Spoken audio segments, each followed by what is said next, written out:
Why the hell are you thinking of ditching your daughter's wedding celebration? The angry yell of a young woman can be heard over the phone. I did indeed receive the wedding invitation 3 months ago, but I thought I properly sent back not attending.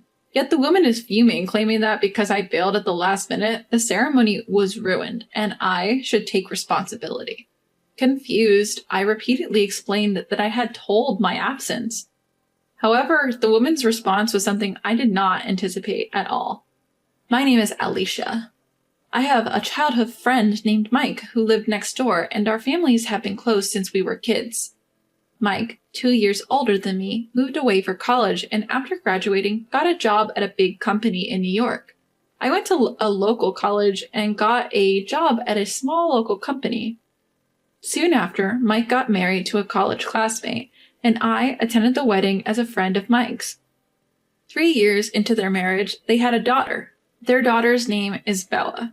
They sent me pictures and videos, and Bella was very cute. Mike has good features, so I thought Bella took after him.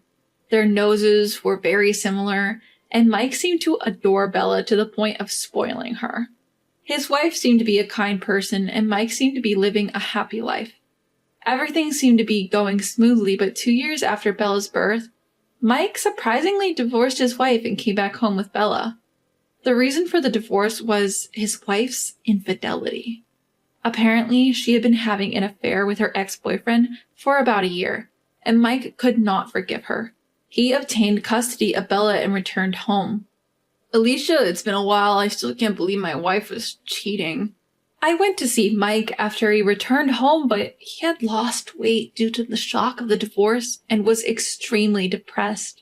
He couldn't get over it, calling his ex-wife a lowlife for cheating and expressing resentment towards her.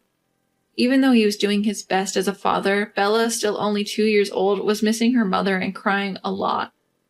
Worried about Mike and Bella, my family visited them regularly, provided emotional support to Mike, and helped take care of Bella. Over time, Mike gradually regained his spirits. Around the time Bella started kindergarten, she started calling me Mom. Because I saw Bella frequently and often looked after her, she became very attached to me. People around me said Bella needed a mother, and since I hadn't had a boyfriend in a long time, I decided to marry Mike for Bella's sake. I didn't have romantic feelings for Mike, but our parents were good friends, and with strong persuasion from those around me, I felt more swept up into the marriage. Still, once I decided to get married, I made a strong vow to take care of Mike and Bella with all of my heart. We rented a condo a little away from our parents' homes and started our new life as a family of 3. I had been working hard as a full-time employee at a local company, but I quit my job to dedicate myself to childcare, as Mike wished, and became a stay-at-home mom. With support from both families, Bella grew up healthy and vigorous. We had our share of difficulties, but the 3 of us were living happily. However, when Bella was in 5th grade, Mike had to resign from the major company he had been working for. He was forced to take the blame for a problem caused by his boss at the company. Even though he pleaded innocent, his boss's influence was powerful, and it seemed that nobody wanted to help him for fear of getting involved. After quitting his job, Mike, who was an excellent worker, was able to find a new job at a small local business in his hometown right away. But his salary was drastically reduced.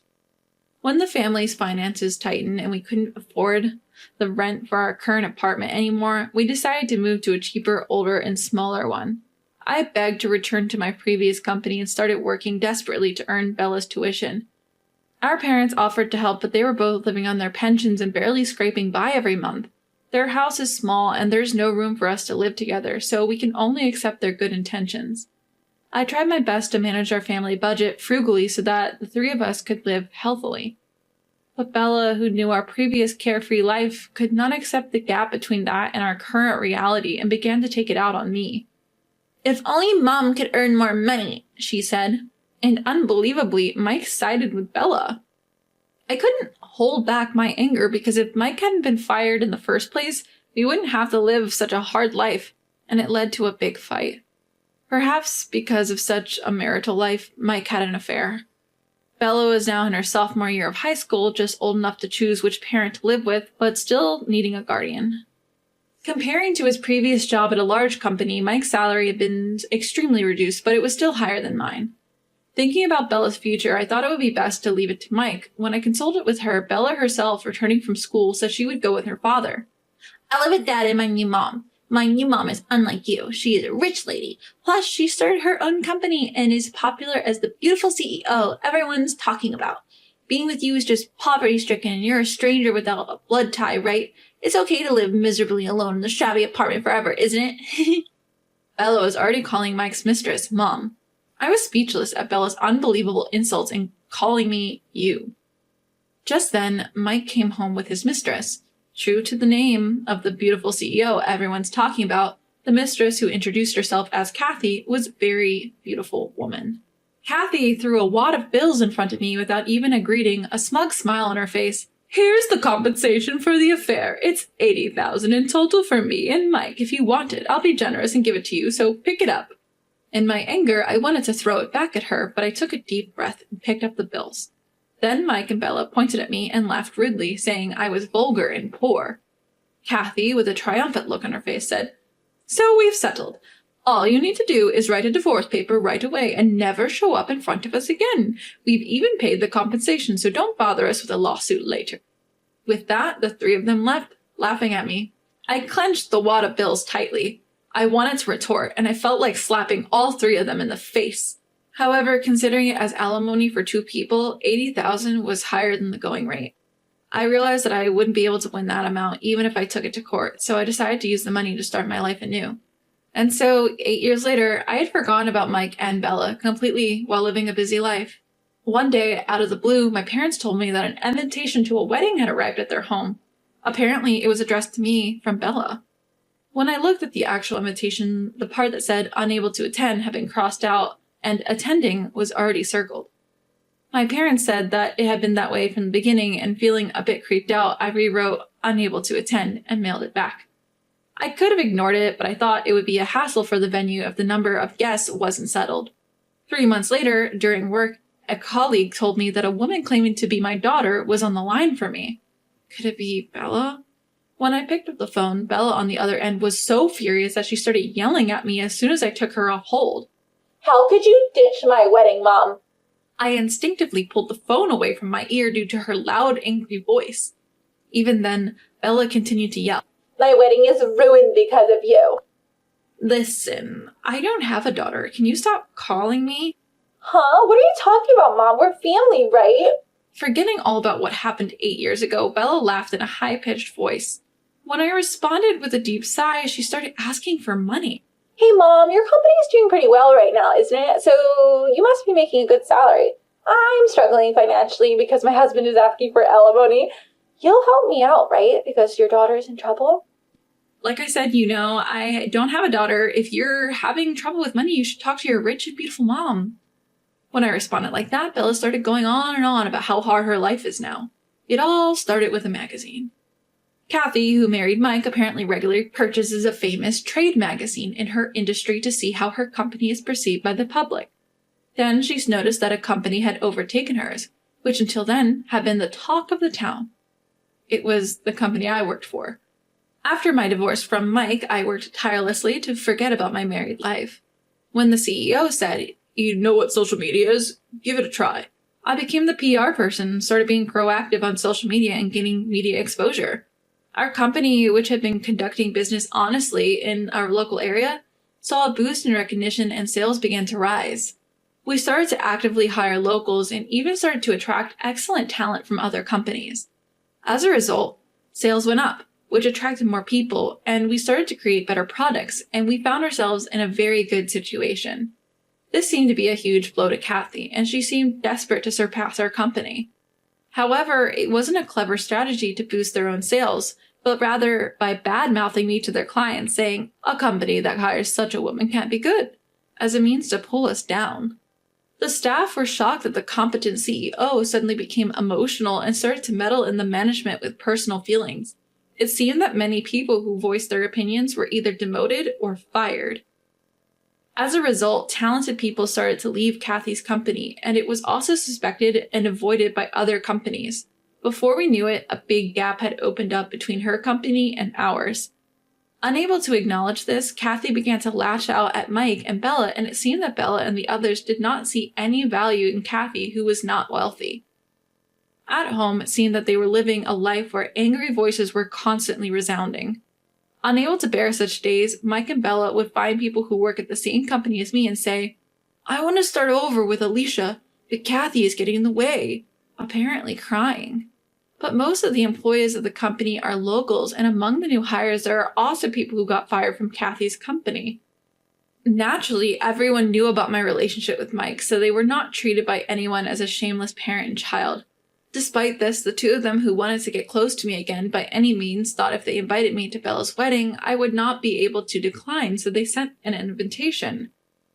Even if I returned it as an absence, they would treat me as present and advertise me widely to the guests. However, on the day of the wedding, I was absent.